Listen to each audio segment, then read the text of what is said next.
I'm here with my guest, the Backseat Dragons, right now. Hey, what's up, guys? I'm Adam Levine. Sorry. Hey, what's up, guys? I'm Adam Levine. And I'm everyone else from Maroon 5, because that's not Imagine Dragons.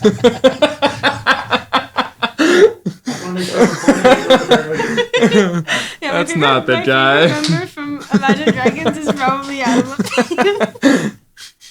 That was not a joke. I did that by accident. All right, so I'm gonna. There's two of you coming to me right now. I didn't see this coming, so I might have to My do apologies. interdimensional.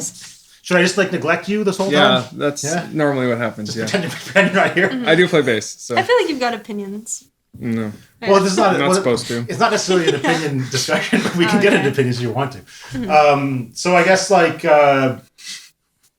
Carrie, who are you? My name's Carrie Blair.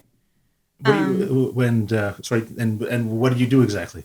I guess I'm in a band. I'm in Backseat Dragon.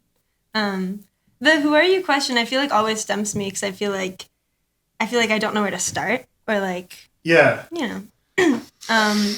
it's weird because when people say who are you, I feel like I primarily don't really start with music. I feel like I'm typically I'm a student. I go here. Yeah. Okay. And I think that's also just because although we've been a band for a year now, I feel like still when it comes down to it, I still feel kind of weird saying I'm a musician. I feel like that is still too big of a word for me to say. Or is it kind of maybe even I don't want to use the word pretentious, but when you officially become a musician, how much money do you need to make to become one? That's it, yeah. How many plays do you need to have to become a musician? Mm-hmm. Yeah, okay. Exactly. Okay, so can I ask about your musical history? Yes, if you'd like. Yeah, so how did you begin playing music? So I picked up the guitar 3 years ago, I guess now? 2 or 3 years ago. In the middle of the pandemic, as a lot of people did. I feel learned an instrument or created more art. And so you're kind of sort of just trapped in your house and That's exactly it. I found a guitar... Snowball mic? Snowball mic? Oh my god, yeah. I used... our first EP, Splash Pad, which is most of what we have on Spotify now, although not most of what we play live anymore. I made on my laptop with a podcasting mic, a Blue Yeti mic that I found at Best Buy. And it was me. I was lucky to have my family at a pawn shop a whole bunch of years ago, got a nice acoustic guitar. And I learned how to play 4 chords. And the first song I ever learned on guitar was a song I wrote. Because I kind of just only picked up the guitar to write songs. So you learned the song that you wrote? Yes, first. It's kind of a paradox. Yeah, because I was looking up some song that's C, G, A, D. Okay. Which is I feel the most basic chord progression are really one of them. Yeah. And I, instead of learning that song, just put my own words to it. And we never put out that song because it's not great, because it was the first one ever. But since then, I only know very few covers on the guitar. I feel I mostly use it as a mode to write music instead. So basically the pandemic happens and you're I need to... So I guess before this, were you didn't do any music at all before this? I did a little. I did. Okay, so you're... Actually, that's not embarrassing. I did musical theater a lot in middle school and high school. Oh, okay, crazy. Yeah, and then that stopped, and so I couldn't perform anymore. Couldn't really do that kind of stuff because you were stuck at home. And so the only real means that I could sing or perform or have a creative outlet that was solo was through writing songs. Yeah, so you had a familiarity with music, just growing up through school, basically. That's exactly it. Yeah, I took singing lessons as a kid. And honestly, mostly did performing and theater for the singing aspect, for the music aspect. Mm-hmm. So it makes a lot of sense as to why I stuck to that and not necessarily to theater as much. Okay. But yeah, I did perform and do a lot of art as a kid too. Okay, so before we go into I guess I have questions about the whole recording with the laptop and stuff. Yeah. I'm just gonna try to stay in order here a little bit. Yeah, for sure. If I may be misinterpreting Backseat Dragon's Instagram account, but was the band name crowdsourced over Instagram? No, No? it was no, but I see why you say that. One of the like Oh, earliest yeah. posts is me saying like, "Give me a band name." Yeah, that's what I'm referring please." to exactly. Okay. Yeah, I went through a bunch of band names and I didn't like any of them, and I'm kind of glad I didn't stick with them. Wait, this post you made Yeah. was before you had Backseat Dragon. Yes, that was way back. The band went through like multiple bands. At the time, it was literally just me, a guitar, and my laptop, and that was it. Yeah. And I didn't think anything else would really come of it. And it was like, yeah, I was just like trying to find a name for it that wasn't my name because I didn't want it to be under my own name for whatever reason. I just wanted it to have like another thing. But do you feel like the name is attached to you? Like, do you ever do like the band Bahamas? Yeah, It's like, like Afi. it's like it's a musician, but he has a name that's not his own. Yeah. Like, do you feel ownership over it, or do you feel like it's like I don't feel as much like personal ownership over it anymore. I used to. yeah? And now that we're a band, I really think of it as like the collective. Okay. Yeah. And I do prefer that a lot. I think that Backseat Dragon as a band is like much more of what I actually wanted it to be. Yeah, I remember like when we joined, Yeah. Sean and I were under the impression that we were joining to play live with Carrie and it was still going to be just Carrie. And then the more we played, the more you were like, what do you think? Yeah. What do you guys want to do? And then we were like, oh, we're like in this band. Okay, that's not really what we signed up for. But it's what you love. But it's what you love. Yeah, sure. But so the band. I mean, I was like looking up like how to do like proper band interviews. Yeah. And they always tell you not to ask about the band name. You can. But I mean, I don't see what's so wrong with that. I mean, I think it's like the band that we got interviewed for Dragon Boat, and they asked us like these questions like, if you could play with one band, what would it be? Stuff like that. But I mean, like asking about the band name, the origins of it. I don't know. I think it's kind of interesting. I think so too. I feel like we're not at the point yet where we've answered this question a million times or anything. So. Yeah, no, exactly. And ours is fun. kind of silly. I've had a bunch of people be like, "Oh, you should come up with a funnier like story," but it was like I had run through so many band names and I had no clue what I wanted it to be. So me and my friend Emma hit word generator twice. And we actually got Backyard Dragon. And I was like, yeah, you know what? Sure. Looked it up. There's a popular children's book named after that. So we're like, okay, well, we can't use that.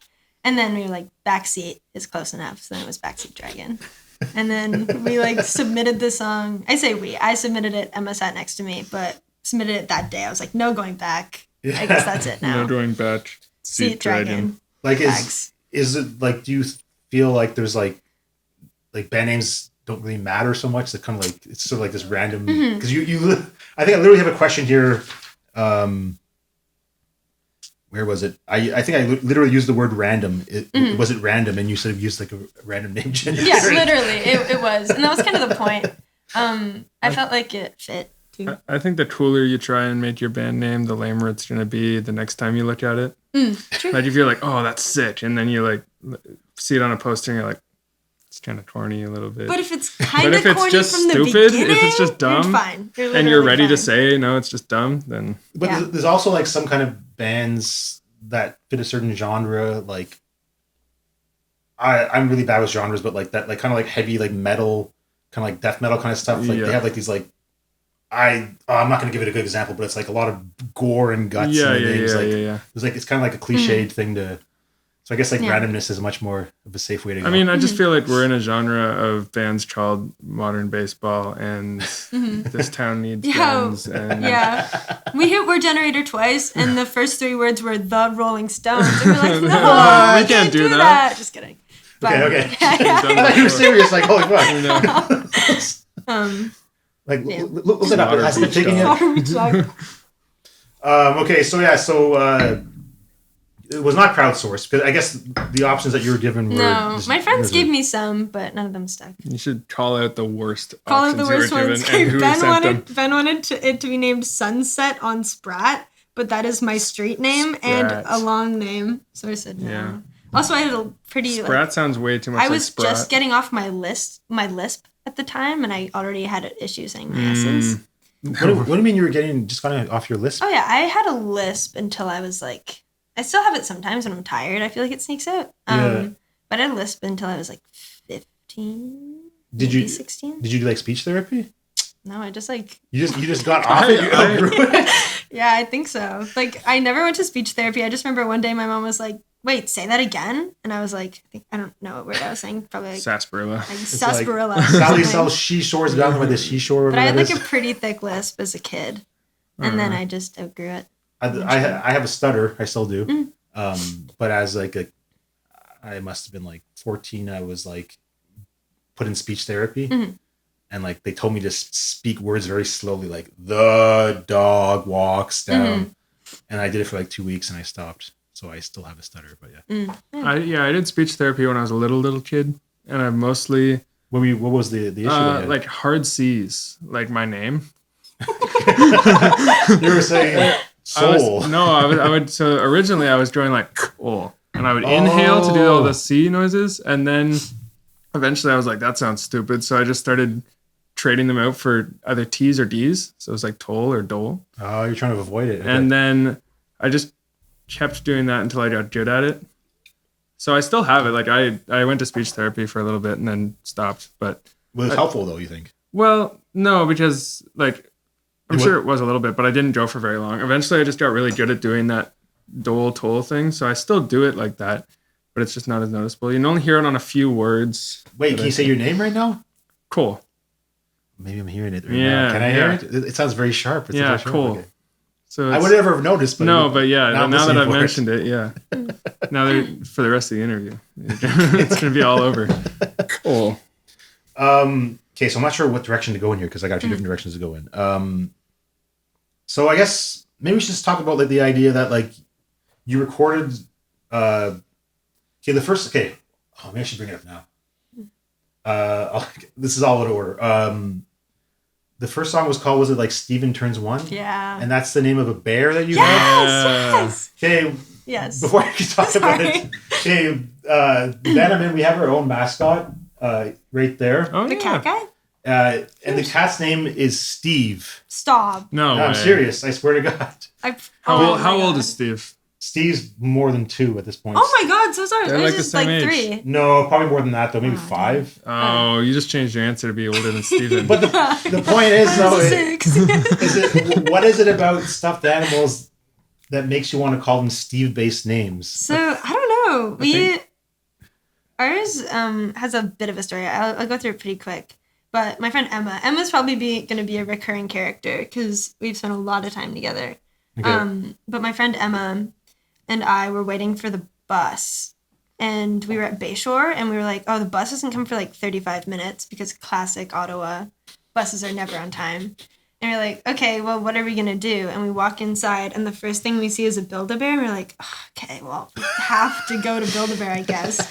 We go in, we buy the cheapest bear, the cheapest shirt, which is a Captain America Marvel shirt. So we buy that too. This is, I think, like just after Infinity War, so it made like sense. Yeah. And then we bought it. I don't know why we called it Steve. It was like between like Steve, Kevin, and Bruce. We were like, it's gonna be one of these. Bruce would have been crazy. And then I'm happy that you considered Kevin as one of the options. Yes. Mm-hmm. But yeah, then Emma and I, we would pass him back and forth every week because we still lived at our parents' house. And then we moved in together last year. Then he lived at the same house, and then Emma just moved away to university. And wait, were you sharing custody of the bear? Very religiously. It was like a thing. Like we would call each other and be like, "Hey, I haven't had Steven in 2 weeks." We'd be like, "Hey, well, okay," and then we'd like drive. You have to come get him though, because I'm busy. You have to come get him though. But he had a house. But when you brought Steven into your own place, did you just like set him down and then he just sit there for like the week, or did you actually like? Engage with him? We never like engage with him, but he would like live with us. Like he would like sit in one of our rooms. Okay. Yeah. You know, when I mention it to other people, I forget that it's weird. Because we brought him to so many shows, like all of our friends like treat him like a kid. Yeah, but we're like, now I'm like, this is so normal, but it's one time Carrie forgot Steven at a show and I had to take him home on the train with me. Yeah, that was a big thing. And I was like spending the night with Uncle Cole. Yeah, that's like one time we forgot to bring him to a show and I like in a panic called my roommates. I was like, Flynn, please bring Steven. Can you please bring Steven? I was like, sure. And I called my other roommate. I was like, Sarah, please, in case Flynn forgets, you have to bring the kid. And he's like, okay. And they like took photos of them on the bus with him. I'm pretty sure he's drinking a beer on the bus. We had the idea he's to like... 3. He can have a bit. We're trying to crowd surf Steve. Damn. And it's like, you have to realize that like, when it's such a small body, Yeah. you can't really crowd surface, so people are just kind of like handing it to each other, and people are like throwing it in the air. Yeah. It didn't work as well. No, it's a little risky. Get stomped on. Oh yeah, but he came back okay. Yeah, we washed Steven for the first time. When I met Steven, he was like a nice clean. tan color. Yeah. And then you wash him. I was like, oh my God, Steven. I forgot he was like that. Yeah, because people like are like spilling beer and stuff, and it gets all over. He's sitting on the stage at the Dom, Yeah, the stage at the Dom probably. Dusty drum kits and. But that was the first song that you made? Yes, it was the second. It was the first song I ever put out. The second song I ever wrote. Okay. And then. I guess what was the first song you ever wrote? The first song I wrote was the like bad one that we probably won't put out. Okay, so I guess there's songs that you're rejecting that you're writing. Okay. There's always going to be ones that you don't put out. But I mean, that's pretty impressive though. That saying that your second song that you made is one that is like out in the public. Yeah, that one's super weird because it's still also one of our most streamed songs. Yeah, and that's like a weird one to like meet people. It's also just the oldest. True, it's also the oldest. Actually, super true. Yeah. But yeah, it's like when people come up to us after shows because we don't play it as much anymore, just because we normally play our newer stuff. When people are like, why didn't you play Steven Turns 1? It's weird to find people that are finding it now, a song I wrote when I was like 16. Yeah. And being like, this is still good. Like, that's always a weird thing. So, I mean, how often do you play it now? Very rarely. Very rarely. We just added it to our encores? set list. Yeah, it's our encore song. And then we just added it to our set list for our next few shows. Mm-hmm. But even when we play it now, it sounds very different than on the recording. Do you feel... like a sense of like annoyance about like I think that might be it. I think it's once you've played a song enough, you like don't like it as much. You like Sean and I are totally fine with the song. Yeah. Because we've played it less than a lot of the other songs because you were like, we're done with this song. And I was like, okay. I think it's because when I showed up, like my high school friends were like very supportive of my music, and every time we'd have a campfire, it's not like I would bring out the guitar and start playing it. We'd be singing at a campfire, and my friends would hand me the guitar and be like, can you play this one? And then by the end of that which is year, lovely. Yeah, it's so lovely. Like the fact that they actually want to hear that is super nice, because I feel like guy at a campfire with a guitar is such a like whatever thing. So when cool thing. Really people cool. Love it. Yeah. Play for hours. They love it. Capo 2. Capo 2. Yeah.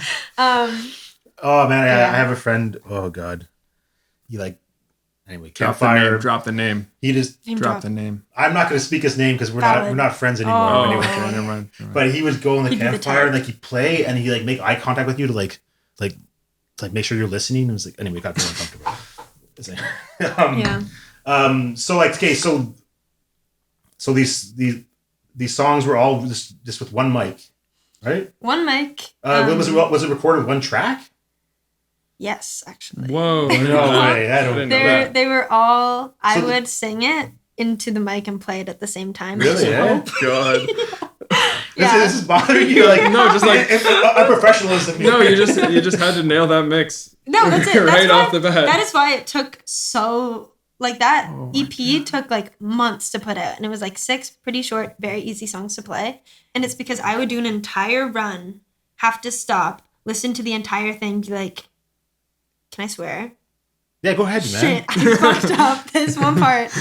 And then I'd have to redo the entire thing, because also it's so hard to sing it, do the entire thing, do it again, and then be able to splice and put them together. Yeah. You know what I mean? Like you can't really do that. Did you record them to a click? No. But no, I don't understand. What was the harm in doing? Sorry, maybe you just said it. But what was the harm in doing 2 tracks? So here's the thing: is I had no clue what I was doing. Yeah. I learned how to like mix and play. I learned how to write songs, play guitar, mix, record at the exact same time, and all within like a month of picking up guitar for the first time. I had no clue what I was doing. Well, what software were you using at the time, I guess? I was using GarageBand? GarageBand. Yeah, nothing wrong. I still use GarageBand. Yeah. Don't feel ashamed. Yeah. But it was just like what I had in front of me. It was kind of how I did everything. But so when you open GarageBand and you saw the first track, you're like, that's all I have. Is the one track. Yeah, they're really people are doing a lot with this one track. That's crazy. Actually, no. I would use multiple tracks, but only for chit chat. for chit chat in between the songs because a lot of my songs have like banter. Laughing. Yeah. Okay. So yeah. So with the banter stuff, is this stuff rehearsed? No, not at all. So how does that work? Well, there's parts that are like when everyone sings in unison. Yeah. Okay. That was rehearsed. Yeah. But I know. You used to like take the mic to your friends' houses during COVID it was and drop in the it middle off of the on their pandemic. doorstep. We started Steven Turns 1 in the summer when it was more relaxed and you could have like 10 people inside. So we'd have 10 people in my room in my mom's basement and we would do that. And then... Well, how are you amplifying the song? If you have 10 people in a room, it's going to like drown out the laptop, right? Oh, no. So we would have multiple takes just for the chatter stuff. Oh, okay. So I'd do like lead vocals and guitar in one run. And then the rest of it, I would splice in. I know there's distinct chatter because I've heard the songs a few times. And like, there's someone speaking about, she's like, I didn't know anybody there. And then my mother... Oh, that's actually, they were all like real stories. I just got my friends to sit down and I'd be like, can you just tell me a story? Like just a quick one. And they'd be like, sure. And I'd click record. And then the funny bits or the parts that I thought sounded really nice and have like silly little like jingles to them almost, I'd like slice in. Oh, okay. So it was not even to the beat of the song. Just okay. That's like but yeah, so the pandemic, like the lockdown got harsher and we couldn't have people inside anymore. So I would take my microphone, drive to my friend's house, drop it in front of their house, leave, be like, I put the microphone on your doorstep. They'd be like, thank you. Plug it in. I would spend like 30 minutes being like, okay, so in order for this to sound right, you have to, so go in a GarageBand, you're going to do this, you're going to hit record. Mission control like on I a would rocket be, ship. I would be FaceTiming them from computer to computer, and I'd also be FaceTiming them on my phone to show them like how to do everything. And that's how we got every soundbite that wasn't for Steven Turns 1. So for every other song, we did that. And it took, like, for each, I did it with, I think, 6 people. And it took, like, at least 2 to 3 hours each time just to set it up. What is the like the inspiration behind this, or like what's the motivation behind getting these like because when I hear it, it sounds like you're recording the song with like a group of friends sitting around you, like kind of like hanging out. That's exactly what I wanted. It was just because I was very alone and I lived like not in the suburbs, kind of like in the country-ish. Okay. Not able to see anybody, not even like from far away. And I just kind of wanted to have something that sounded more like... had friends. Like I had friends. Made it sound like I was like hanging out with people. Quite convincing. Yeah, I wanted to sound like I had friends, so I paid all these people that are strangers. Just kidding. Your mom did. They're all my mom putting on voices, actually. You went on Fiverr and like... Can you just professional pretend to be my friends. friend? Professional friend. Make it sound kind of grainy when you sing in. One of them is actually I wanted it to sound like a voicemail. So I got my friend to speak into voice memos on her phone and then send me the voice memo. And then I played it like this to my microphone because I didn't know I could just send it to my computer. What was the thing? So it's at the end of Ready Freddie Benson. Okay. My friend's like, yeah, don't pee in the pool, kids. Oh, I do remember hearing that. Okay, yeah. I think it starts with her talking too. It kind of wasn't the first, kind of like an imitation, like auto-tune, sort of, maybe. No, but it might have sounded like it because it was like really like a bunch of different formats into the next one. But yeah, it's very. So like this never, I guess you never heard another musician do this before? I have a little. Okay. I was really big into like I have 3 main influences for the first EP. Which are Frat Mouse was a big one. Fredo Disco was another one. He did a lot of like acoustic emo kind of stuff. Okay. And I was also really into like Pine Grove too, which they don't really have like the talking in between, but they do a lot of like more acoustic, just kind of them kind of things. Okay. But yeah, those are probably my main influences for the I guess so. I should ask about Cole as well. My understanding is that so you're in Sorry Snowman, right? Yeah. Yes. I should say that during the pandemic, I got an email from Sean because I was in a band called Sean Lundy. Yeah. Okay. Yeah. Is he not in? He's in this Oh, yeah, band he is. too. Sorry. Yeah, that's what I'm saying. Yeah, Yeah. I was Yeah. trying to like relate to like Yeah. like I've spoken to you before, and like as I was like sort of looking into this, like it says like the name Cole, Carrie, and then Sean. Like, Sean, like, and anyway, so during the pandemic, he sent me an email because I like a recording project I have is like on Bandcamp. Mm-hmm. It's like, man, you guys play shows? I'm like, well, the band's not really around anymore. Anyway, so I've spoken to him before too. But yeah, What band was that? it's called Behind You with Knives. Yeah, he's mentioned that before to me. Yeah. Yeah, I was like, oh, crazy. Like, anyways, Well, we were just talking about when we first moved to Ottawa. The like, where were you moving from? I'm from a place called Lindsay, which is Okay. about half hour west of Peterborough. Okay, Sean is from Richmond Hill in Toronto, yeah, I know Richmond Hill there. and then Owen is from Muskoka, I know that place too. Yeah. yeah, and Dax is from Fredericton, New Brunswick. Oh, okay, crazy. Okay. So we all came to Ottawa about the same time, and Sean was really trying to get into the scene, and we were actually talking about how we were walking around the Glebe around Carleton, Yeah. trying to find shows, and we saw the poster for the Stobie EP release show that you just you just posted about it the other week. Oh, crazy. Yeah, it's all going posted. That's like 4 years ago. Yeah, now. yeah, which was when we started at school there. Oh, crazy. Nuts. Awesome. Yeah. Oh, cool. It's all so you guys came from completely different places and then I guess like went to like the school here or like what So brought you all here? Sean, Owen, and I all went to Carleton, Okay. and Dax we met at a party a couple of years after we moved here. And you guys formed a band? Like I guess So Sean recorded the first Sorry Snowman EP all by himself in his dorm room. So the drums are just like MIDI drums, and he recorded everything on that. And then he was like, "Dang, I want to kind of play some shows." So then he was like, "Okay, Cole, you're gonna play bass. Owen, you're playing guitar, drummer." Wait, he like dictated this out? No, like he was like, "These are my friends that I live with, and I know they like to play. So like, you guys will play." And then we were like, drummer. And then we met Dax at a party, and we were like, "Oh, you'll work." Oh, okay. Cool. Oh, man, okay. So I would have more questions for Sorry Snowman, but I wasn't prepared for it. No, that's fine. But yeah, some other time. I can have you guys come on as your own entity as well. Yeah. I guess how should maybe I shouldn't go that far yet. I'll come back to that in a second. Yeah. It's Dragon Day.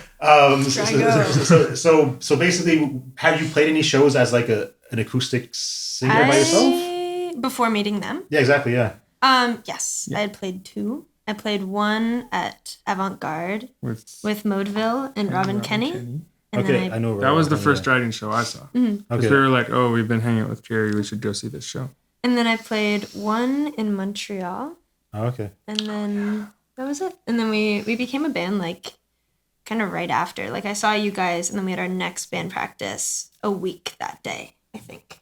How did the I guess discussion was there like did you want to fill out the band I've always wanted to be in a band. That's just something I've like since I was a kid always wanted to do, and I didn't know how at all. And even like after putting out music and like going to shows, I still just kind of thought like that's something I'll figure out how to do another time. Like I just wasn't even on my register. And then Sean messaged me kind of just saying like, "Hey, found your stuff on Bandcamp. If you ever want a drummer, let me know." And I was like, "Oh, yes, I do want a drummer." Like that sounded awesome. Like I was saying, when Sean found Stobie, Sean found Nita. Sean's a bit of a Bandcamp sleuth. He'll like go on there and find Ottawa bands that he's not heard of. So that's how he found. And Dragon. it's crazy because he told me he found the EP the day it came out, which I think is super silly.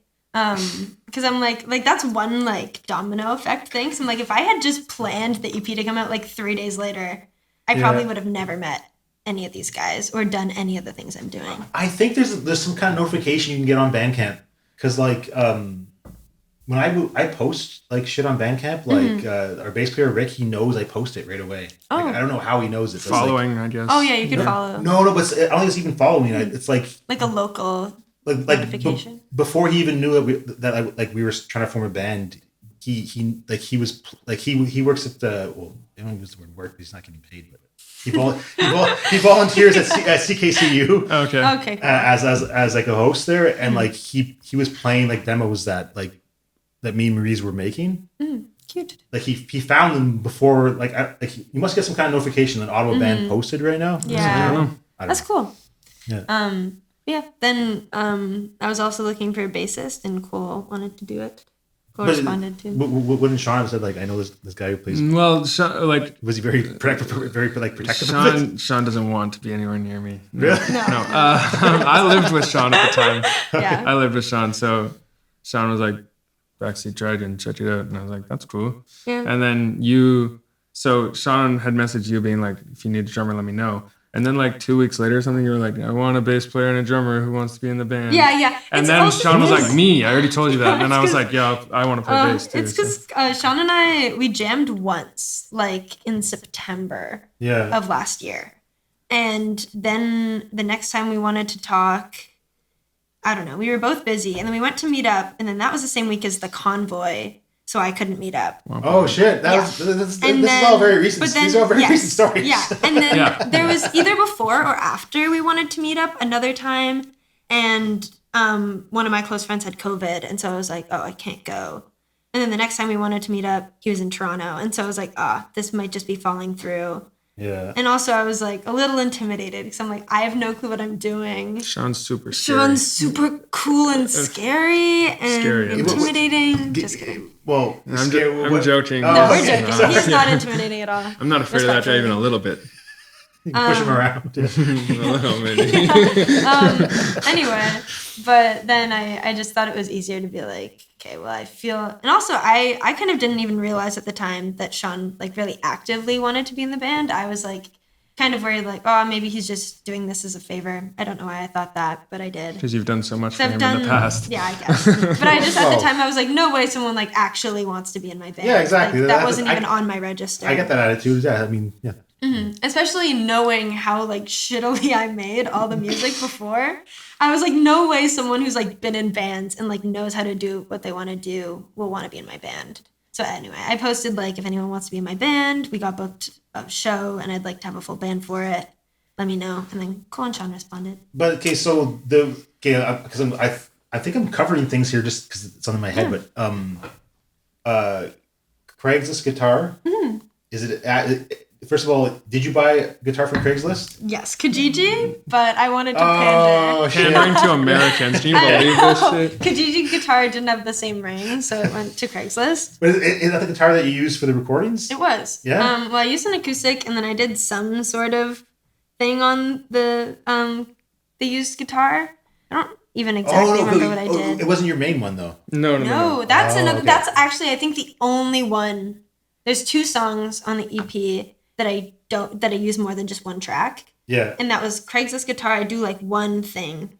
And then 3 days later, that guitar just completely broke and there was no fixing it. It's like the pickups are broken. Yeah, I looked the into switch it. doesn't work. It's The tone knob is broken. Oh, these are plugged. Wait, there's plugged-in guitars? Yes. Yeah. It was an electric guitar. Yeah.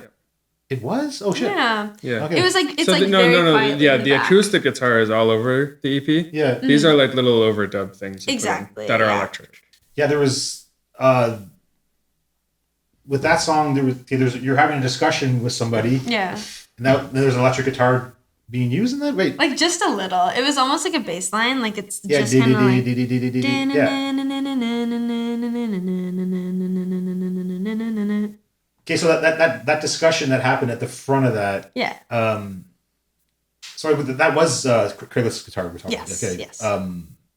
Was that an authentic discussion that was happening? Or was this rehearsed? Probably. Or not a rehearsed, but like... I don't remember exactly what discussion, but like every talking thing that's in between. Like there'd be times where my friends are like, what do you want me to talk about? And I'd be like, talk about that party you threw in grade 11. And they would be like, sure. But none of them were like, there was never a script. It was always like a back and forth. No, but I mean, in this case right here, I think you were like actually having like... It almost sounded like you're having a negotiation as to like whose song this would be. Like...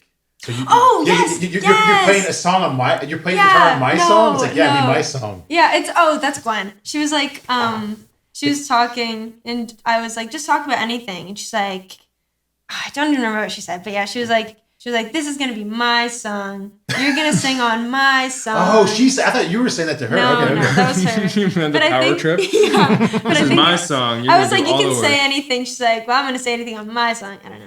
I just thought the way she said it was silly. I couldn't make all the dialogue, but I Yeah, thought now you were declaring that it was your song over and over again.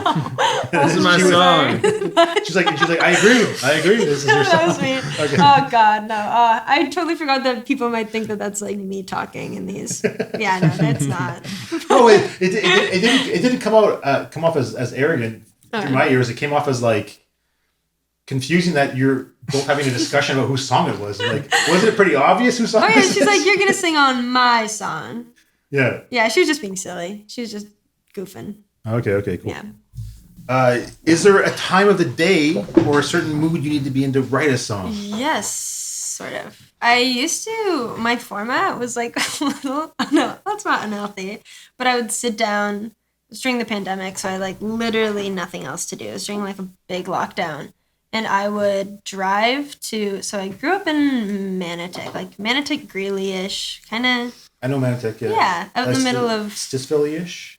Sorta, it's like. That far. I don't think it's, maybe it's not that far. It's like Greeley, Manotick, Riverside South. Yeah, Kind of. yeah. I live somewhere in there. The Golden Triangle. The Golden Triangle, yeah. I live somewhere Greeley, in there. Manotick, Riverside. So. Anyway, it was like very close to there were like very few things that I could do for fun, one of which would be drive around, but I don't have my license. So I would get my friends to drive me around when they wanted to. But there was a Tim Hortons in walking enough distance.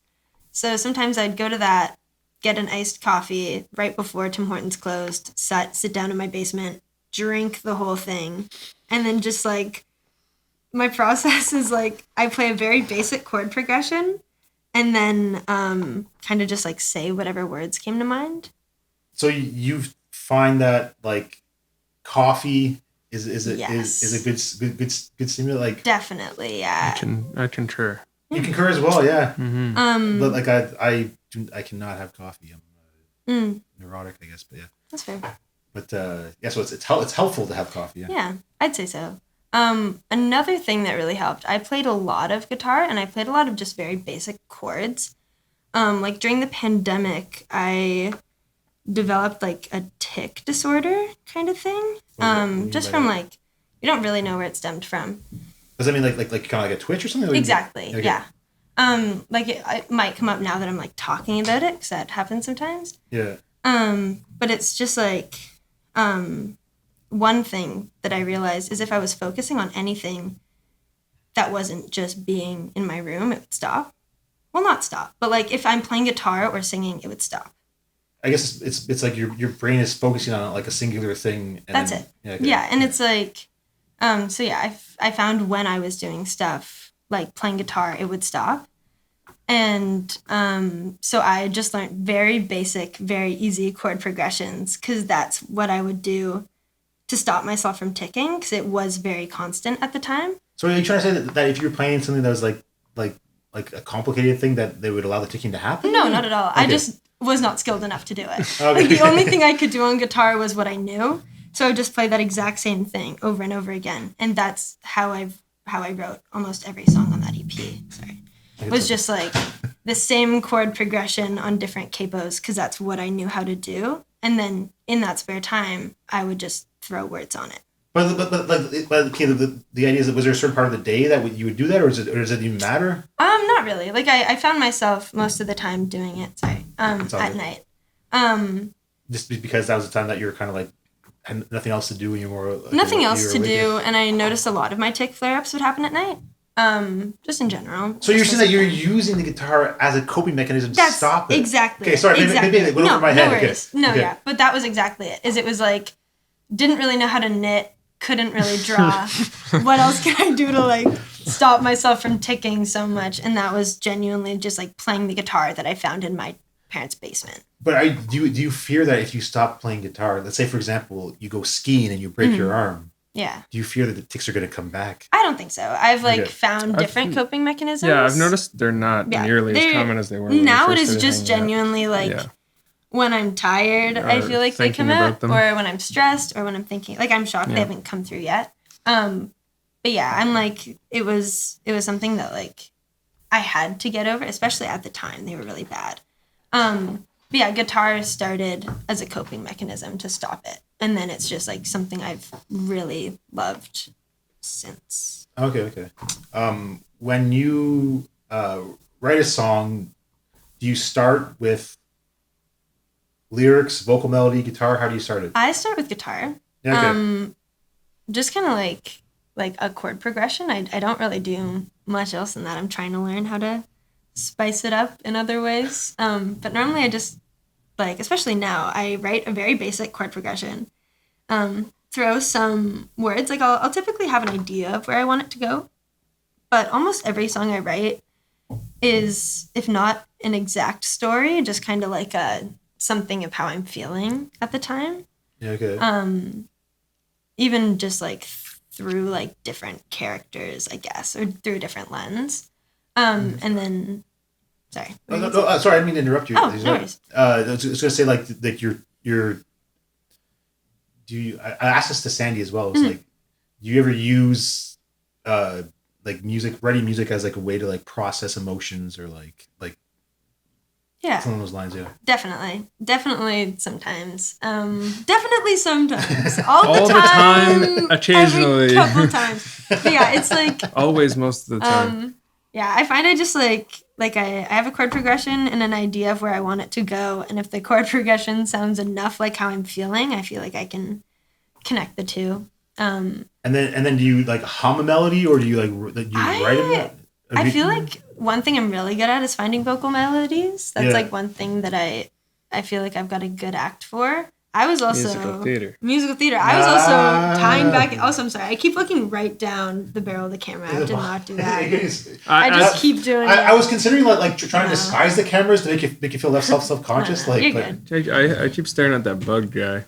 Oh, that bug's pretty awesome. There's actually a little small camera in the eye. Whoa! Marisa, those paintings and stuff. Yeah. That's whoa, really? Yeah. That's beautiful. That's really good. Yeah, I thought that was a picture. Oh, I mean, it was based on a picture, I think, but yeah. It doesn't look But yeah, in high school, I was on my high school's competitive improv team. Oh, really? I know. And yeah, anyway. But my role. I was perplexed that you're on your improv team and you're concerned about answering questions right now. When you came in, well, we could just start lying. That would be easier. Give me a prompt, and I will. I'm just kidding. Yes, and sorry, it's a little aside. So, what were you going to say about the improv? Yeah. So my role on the improv team was the team would do a scene.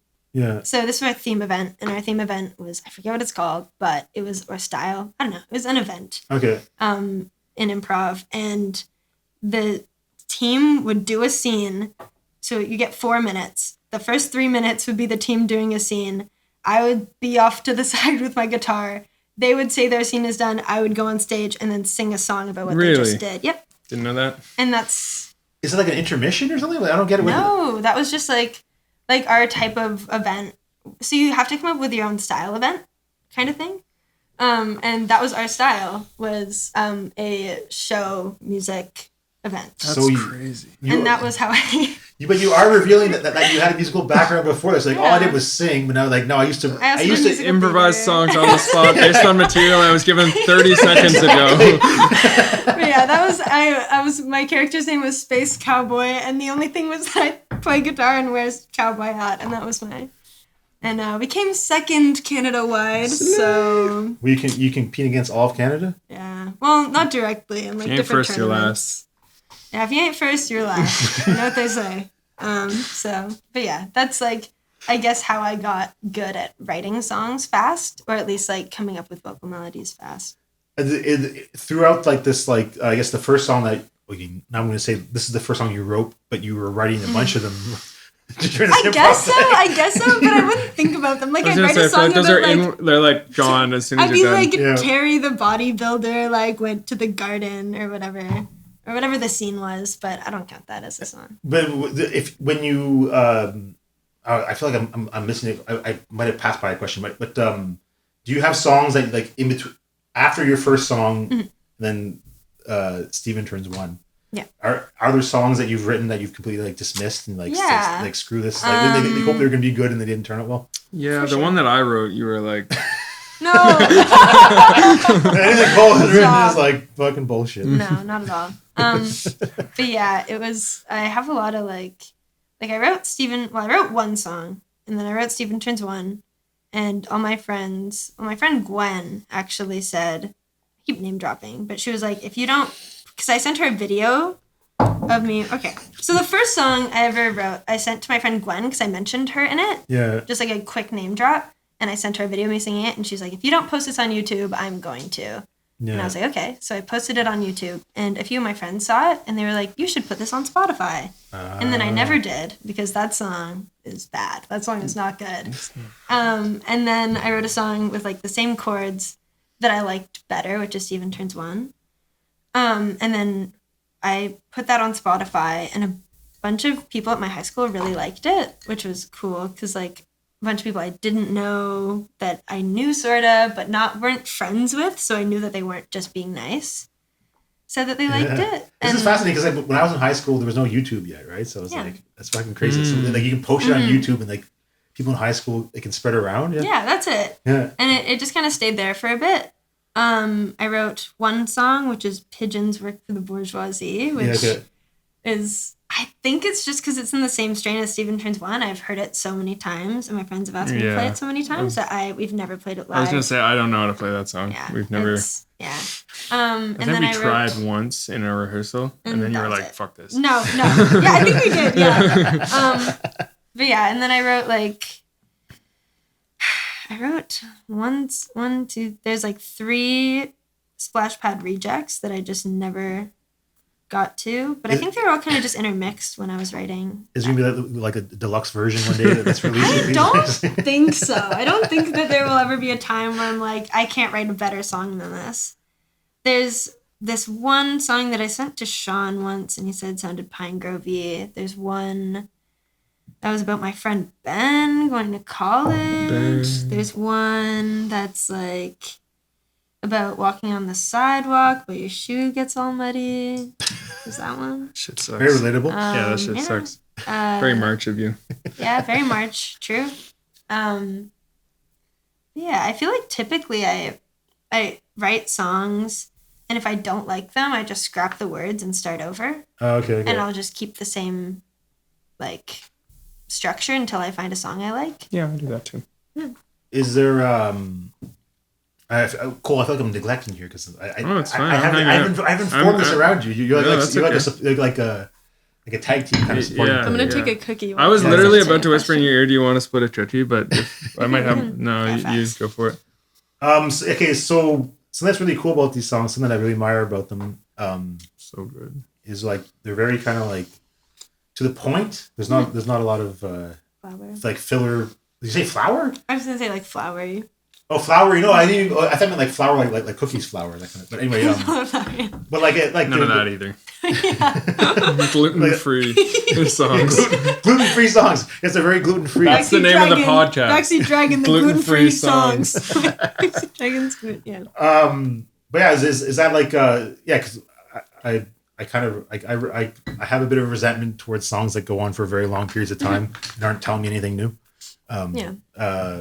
Was this an intentional thing, or just I don't know. I think I just pack my songs with a bunch of lyrics. Yeah. Like all of my I had we played with this band Mad Folk recently, or I guess in January. Yeah, I was there actually. Yeah. They're so good. Yeah, they're really phenomenal. Guess From Status was playing, right? Yes. And Toothbrusher 2000. But super awesome people. That was a crazy bill. Really great bill. Awesome. I was so stoked about that. We all were.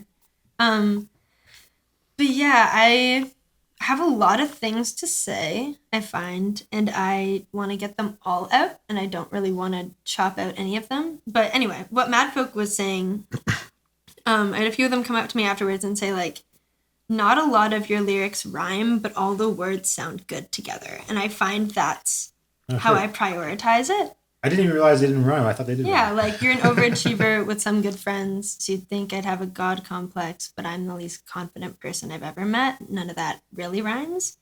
Near rhymes, but it like near rhymes, but like I don't really place focus on rhymes as much as I do like this way that the syllables sound. Yeah, it's really like important though. One thing, going back to having my lisp, when I was first writing songs, I would purposely avoid songs with S's and put in like too. B's, K's. Yeah. Like our newest song is like Cake Rocks, and we have a lot of like KR. Anyway, but yeah, I did the same thing. I would avoid I would avoid starting lines with a hard C. Really? Or like a K. Yeah. Wow. I totally forget what your question was, but anyway, that's that's the answer. That's the answer. That's fascinating stuff. Is that you would, the question was about like sort of like quick and to the point kind of songs. But still, that's like pretty crazy that you guys would like avoid like certain sounds. I just knew it wouldn't sound good if I said it, so I would just I just won't say it then. Wow. So like I can't say cut, so I must say chop. Chop was chop. That's another C word though. But that's CH, so that one's fine. Okay. Yeah. Okay. Wow. I've like never. That's like. No, go ahead. Sorry. Sorry. I just keep spilling lore, but I feel like I don't know one's too much. But Steven Turns One originally had a chorus. Yeah. And I ended up cutting it out because I said the letter S so many times. And I didn't want that. And we ended up putting that chorus into one of our new songs. Yeah. But the line is like, pictures on my wall remind me of last fall, and God, I wish it was September. Yeah. And that was too many S's, and I was like, screw that. So the chorus is da da screw da that. da. Screw that. But yeah, now the chorus is just like a string of da-das. That is and wild. That's why though. we don't play it. That's why we don't play it. But we put the chorus into a new song that we are gonna play. So I can't believe the amount of mental energy that would go into like considering that. Yeah. I mean, like I'll like hear things and like, I mean, I don't sing personally. I'm a terrible singer, but like, working with other people singing and like, it's not flowing. You can tell it's not flowing, but I never thought about the idea of the sound of the I usually think of the sound of the end of the word at least is like the one that's bothering or like, yeah, I can see one that matters the most. Yeah. Maybe too many S's at once too, but True. But yeah, so I guess it wasn't Sibilance. What's that word? Sibilance? Sibilance. Is that a word? Yeah, it's the Sibilance. Sibilance. It's funny that the word describing that sound has so many of that sound in That's it. like lisp. I'd be like, I have a lisp. Yeah, awesome. that's fucked up. Yeah. Thank you. Well, like I couldn't say my C's and my brother couldn't say his R's. And my name's Cole and his name's Russell. Stop. And my parents are just like... What's up? So it's Cole and Wesso. I wonder if you like both have like identity crisis, like you crises. You should have switched. No, like you don't want to acknowledge your own name, so you mess it up. Maybe. I don't know. Maybe These cookies are awesome. No, yeah, these are like Stoby snacks. I look forward to them when we're doing shows. They're so good. Oh, Snoopy snacks. I was gonna say thank you, but I didn't make them, so yeah. No. It's not having to do with me, but What are you? So yeah, I guess the idea is So there's the whole idea of. I guess you didn't quite answer the question, but anyway, you gave a good answer though, nonetheless. Yeah, so I guess like getting to what's going on. What are you collecting over here? What is going on? Is that chocolate? They just keep making crumbs, so we keep like putting them in. I don't know where to put them. I just saw you like pitching pieces out of your tootsie. Whenever I drop food, I feel like if it's like a cracker, I put it in my pocket. Yeah, so do I, man. And then like the other day, I always do that. I like had a bunch of stuff in my pocket, like put on the counter, and it was like Owen or Flynn. One of them was like, macaroni. Why do you have this in your pocket? I was, oh no, it was the opposite. I like saw goldfish on the floor, picked it up, put it in my pocket, because I was like, I'm gonna throw this out later. But Flynn was like, why did you do that? Like, just throw it out. No, snatch it. Snack for later. Whenever I have like garbage I don't know what to do with, always in the pocket. Yeah, everything I have. Anyway. In the pocket. Yeah, so I guess the idea is, are you no intention about making songs short to the point? That just happens on its own. I actually just wrote a lyric about it the other day. I feel like one thing I struggle with is I feel like if I'm not talking a lot, people will lose interest in my songs. Oh, okay. And I know that's not the case at all, but especially at the time when I was first writing, I was like, if I don't say a lot at once and fast, no one's going to like it. Because when I put out Steven Turns One, a lot of words. Eminem. I wanted to be just like Eminem, so I was like, I can't. Yeah. But yeah, it was like, yeah. When I put out my first song, there were a lot of words in it, and then I put out my second song with many less words, and people didn't like it as much. And I now know it's because it is just a way less good song. But at the time, I was like, nobody's gonna like this, and still, like, our songs that have less words and are slower. Actually, such a lie. I'm gonna come back to that in a second. But at the time, it was like everything on the EP, the songs people liked the most were the ones with the most words. So I was like, that's also just how you develop a style too. Yeah, and then also now your style is like you take a lot of influence from Eminem.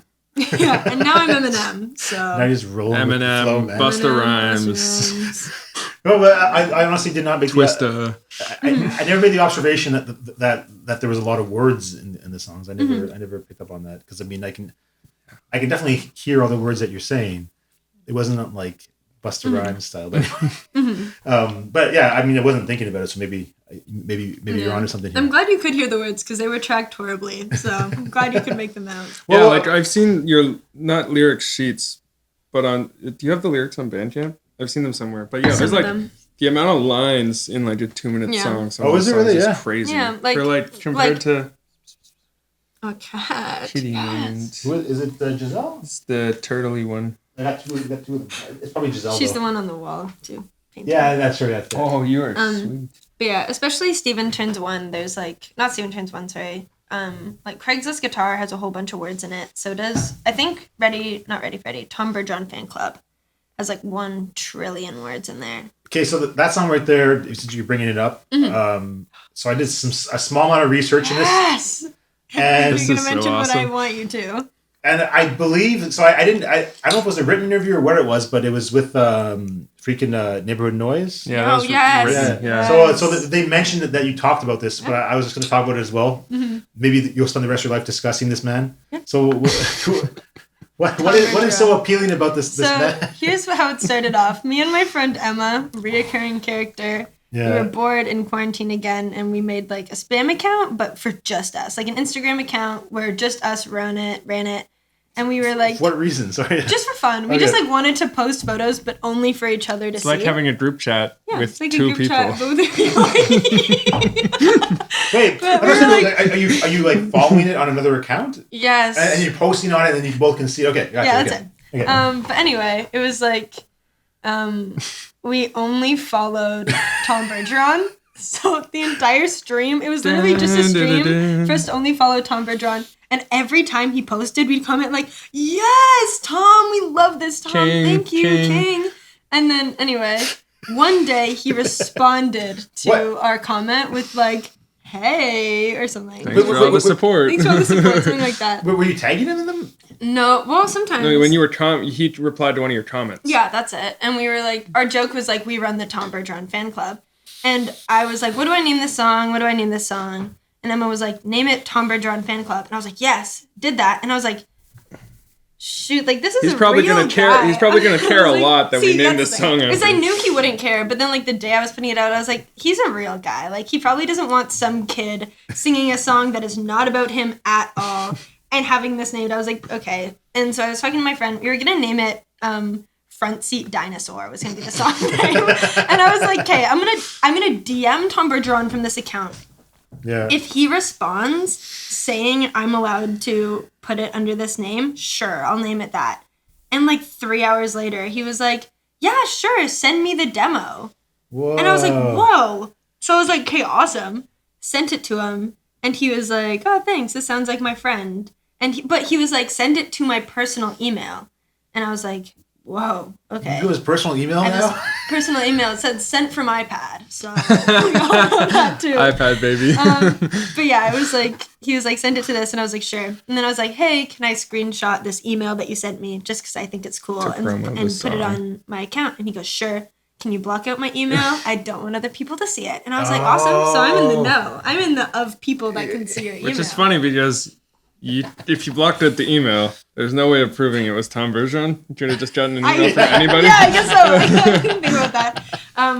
But yeah, that's why it's named that. Liar. You're a liar. I'm a liar. But yeah, that's like the one thing I'll hold over everyone's head is like I have his personal email. Okay, so I mean, I had to look up who the hell the guy was because I didn't. Oh, come on. But I know he's from America's Funniest Home Yeah. Videos. He's the best host. But I didn't know his name, but I recognized him. Is that how you know him as well? Yeah. Okay, because he also did like Dancing with the Stars. I never watched him. Yeah, I never watched that. My either. mom watches a lot of Dancing with the Stars, so I've seen him on that too. As a kid, I was a massive fan of America's Funniest Home equally. People falling, yes. People getting like caked in the balls. That's so funny. I definitely know who he is. I was just like, well, people having their lives ruined on camera.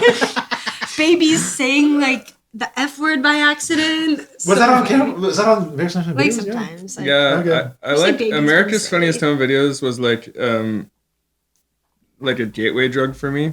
To what? To drugs? No, to like like- ridiculousness Yeah. and Wheels That Fail was me and my dad's favorite. Those were strictly vehicular accidents. Wait, the Velicuous? Vehicular. Vehicular, and then So wheels- it's called Wheels That Fail. So this is one subject. This is a different show. It's called Wheels That Fail, and the whole thing is like like America's Funniest Home Videos style accidents, but only with motor vehicles. And this is broadcast on television or what? Really? Yeah. I never heard of this show. It's awesome. It's awesome. They don't post ones where people die, so it's fine. Yeah, you know his name's Tom because when he walks out, it's like all the screens of his face, and he goes, Tom Bergeron! And he's like, hey, and he like waves. Wait, he was hosting the show as well? Yeah, No, he's not Wheels That Fail. Oh shit! Sorry, I thought it was the same conversation. no. We'll stop talking about that Sorry, now. we're I gonna just stop. wanted But to- anyway, I have his personal email, and Are you that's still all in that touch with matters. him? I haven't talked to him since, but I'd love to catch up. Tommy. I'd love to catch up and be like, hey, long time no talk. You know, I feel like we're really falling out. We're famous now. What about it? Anyway, I think he's really funny. Do you want to open for us on tour? Comedy opener. Comedic opener. Bergeron. Stand-up opener. I would be nice if he had like a street come down and like he like show like some videos and like comment on them. He does stand-up, but all it is this thing that he used to do. You should do a DJ set while he's got the videos playing in the background. Oh my god. We should do. Okay, we'll talk about that later. All right. Ever experienced? Okay, I'm just gonna go through some quick ones. Writer's block. Is that too early for you to read? Totally. You get mad. You're like, fuck this bullshit. I don't think I ever get mad about it. Yeah. I went through a really big writer's block recently of just writing very like not dragon style songs, and by that I mean I feel like dragon songs are very typically happy or melancholic or just like happy-go-lucky songs. Like that's kind of why I feel like a lot of people listen to them. And I went through this like weird spell of only writing really not happy songs, kind of. And so that was a weird one, but I've just kind of finally kicked that and gone back to writing happier songs. But do you hold on to those other ones, or do you just don't even bother? I have held on to them, and I think I'll put them out eventually as something else. Is it like death metal or something? Like it's sorta. It's just like very different. Yeah. But yeah, I've like finally just gotten back into the swing of writing more dragon style songs. So it's not quite like a writer's block. It's more of like a writer's. Deterrence. Yeah, exactly. that's the word. Divergent. Yeah. Detour. Yeah. Detour. Yeah, that makes It's yeah. I feel like I'm never really too worried about dragon going out one way or anything because this has kind of always been the style of music that I've really liked. So I don't see my style changing drastically anytime soon. Okay, cool. I don't know. These make some weird questions. Okay, do you know what your vocal range is? No, I should. You don't It's have to very know. high. We But can no, find I out. used to know though. Like when I was in musical theater, they'd be like, "What's your range?" And I'd be like C4 or something. But do you know, like, are you a soprano? I'm a soprano. Yeah. Yeah. I've got a very high pitched voice. Do you have a key that you like writing in, or do you even know that? Yes. Yeah. I didn't This know was one of the this. first things I noticed about Backseat Dragon when I joined. Yeah. So I went to school for jazz.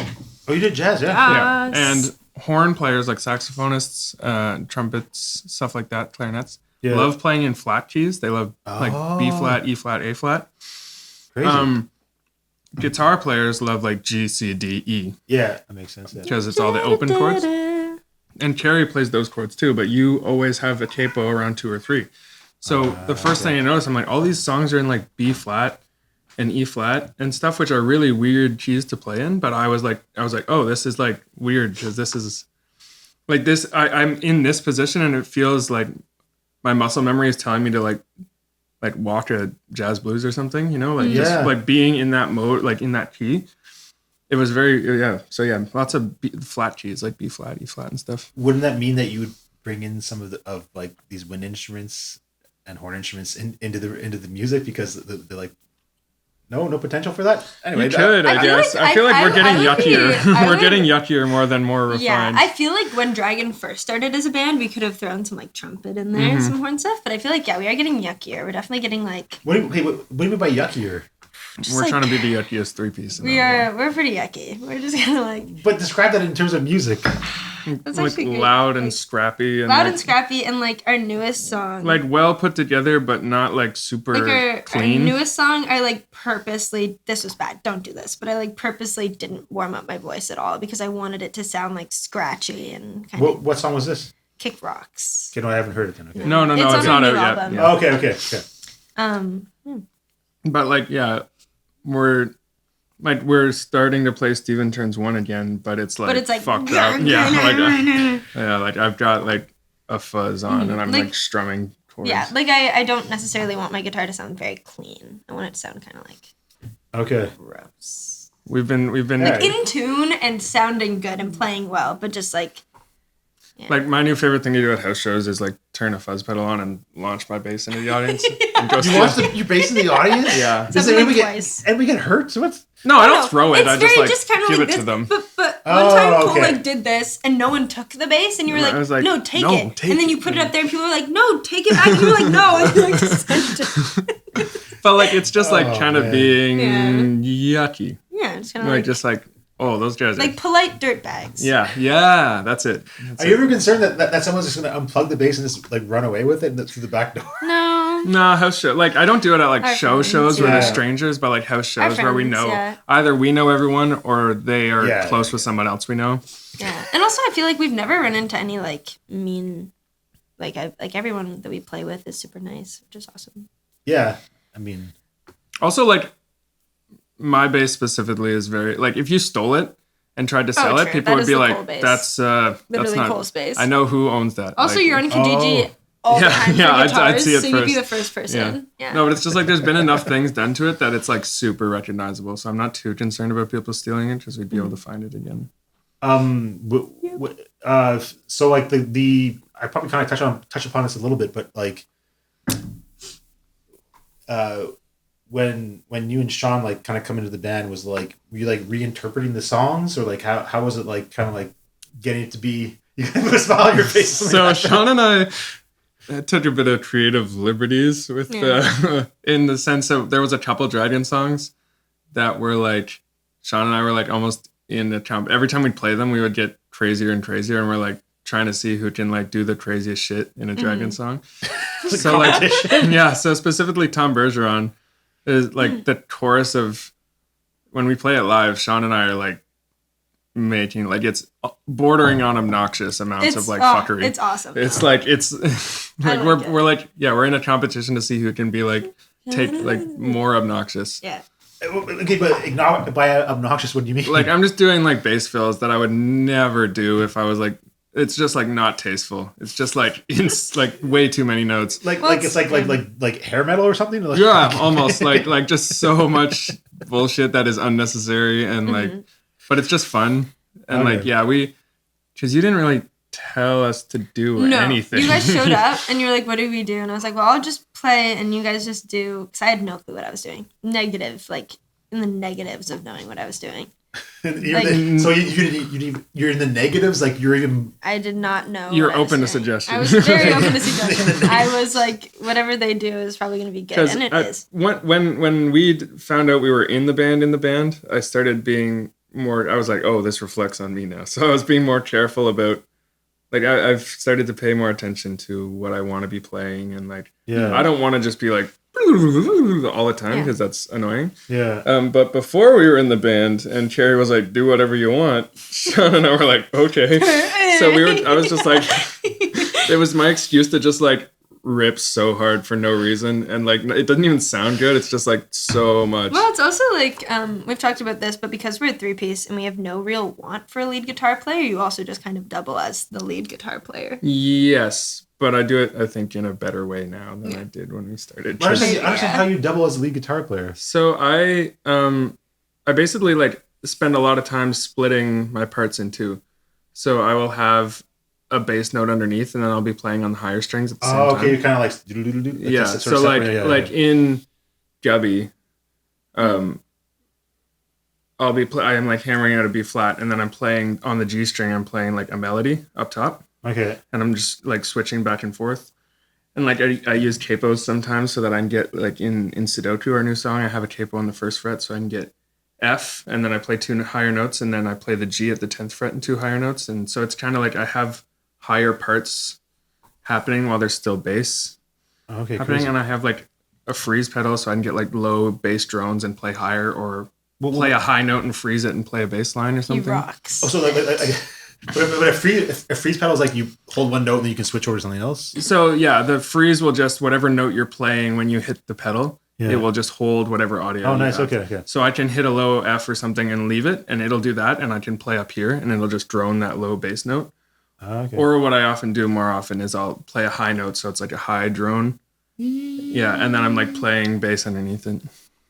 So this is kind of a weird thing though. Was like, so Carrie, you're just like, you guys are coming in this band, and I don't give a shit what you do. Just play along with me. It was less of that and more so that I really liked Sorry Snowman before they were in the band. And I kind of trusted like probably what's going to happen is we're going to start sounding like that. Mistake. That is totally fine. And we don't sound like that much. But that's totally fine. Like going into the band, I kind of knew that they were 2 very good musicians, and I just trusted. I also knew Sean multiple times had told me that he had written drum parts for the songs before we even met up. So I don't know why I was nervous that he didn't actually want to do it. But he, in hindsight, anyway, but he told me that, and I was like, well, I trust them. He one time sent me, I love Sun, thank you. But he one time sent me a demo of drum parts that he had written on Mazda 3. Yeah. And it was literally just like Mazda 3, and he had just put drums on it, and I thought it sounded really good. And so I trusted that, and I also don't know too much about bass, and I like Cole's other stuff, so I trusted that as well. But you must have Cole must have asked you like, what are you playing here? And then you kind of like the negotiation about that. Not negotiation, but like a discussion about it. That's fine. Yeah, it was just kind of like... There was a couple moments when you like hold chords for a weird amount of time and stuff. That's true. That's a but very other dragon than that, thing. we kind of just picked up on it. Like you just sort of played the songs until we knew them. Yeah. Okay, crazy. And like they're not super difficult crazy. At all. In fact, I'd say I had someone come up to me after a show, and they were like, because I think people think I'm better at the guitar than I am.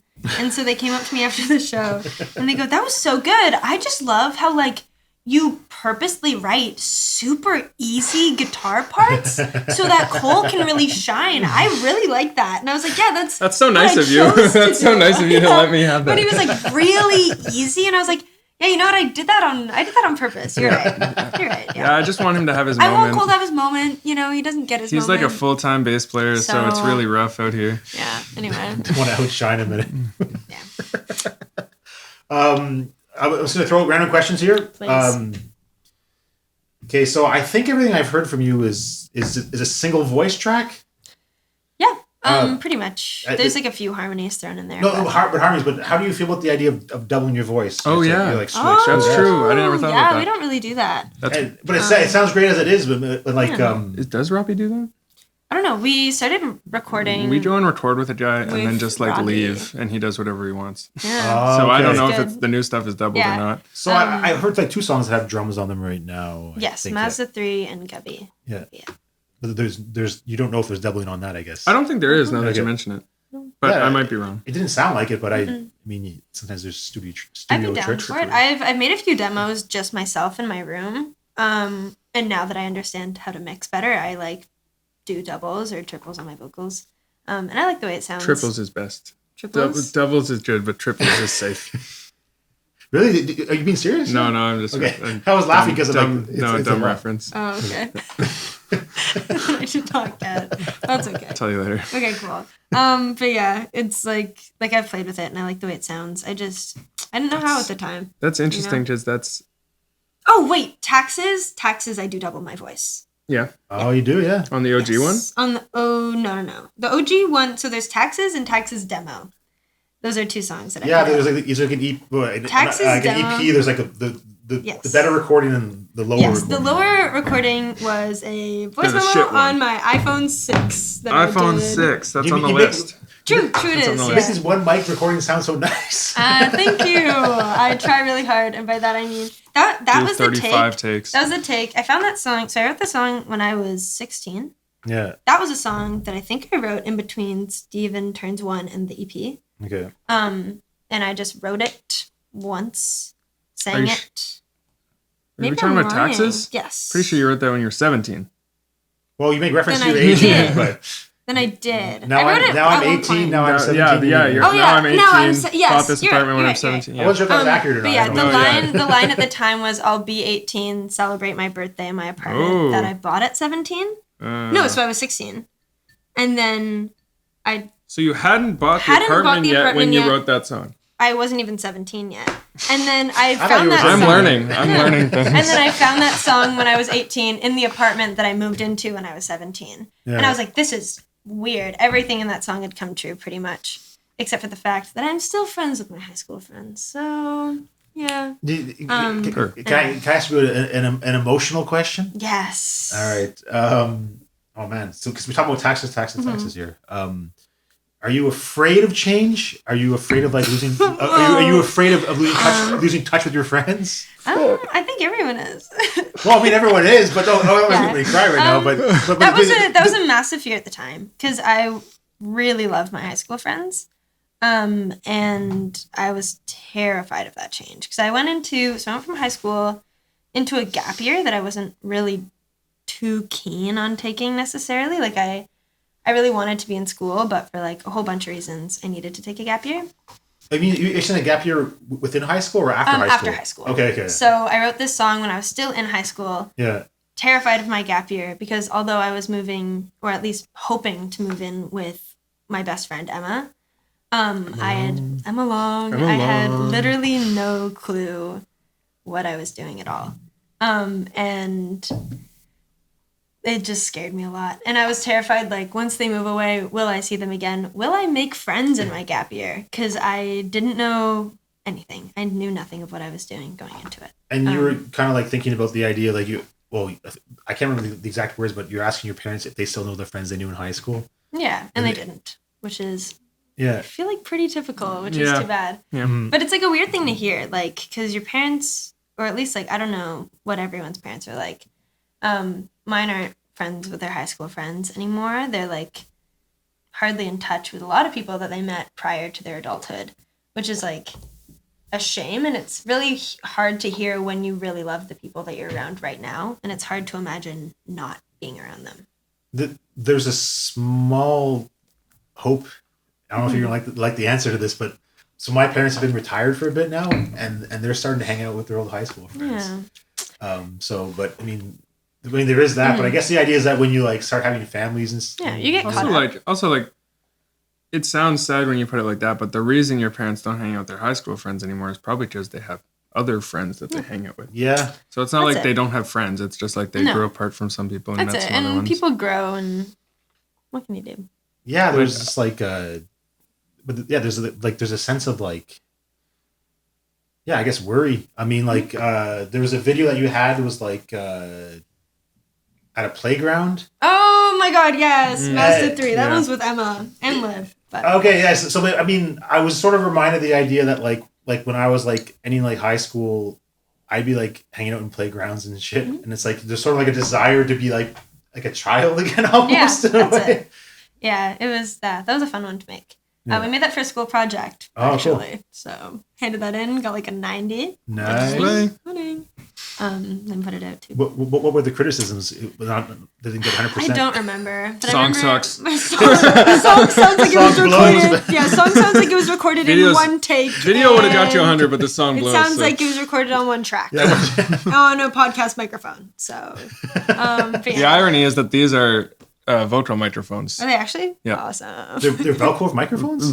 Vocal microphones. Oh, what's I'm saying you recorded the Oh. music on a podcast mic, and now we're doing a podcast with vocal mics. Oh, shit. Facts. What does a podcast mic do better for voices? I It's don't just know. like inside baseball. We'll talk after. Inside baseball.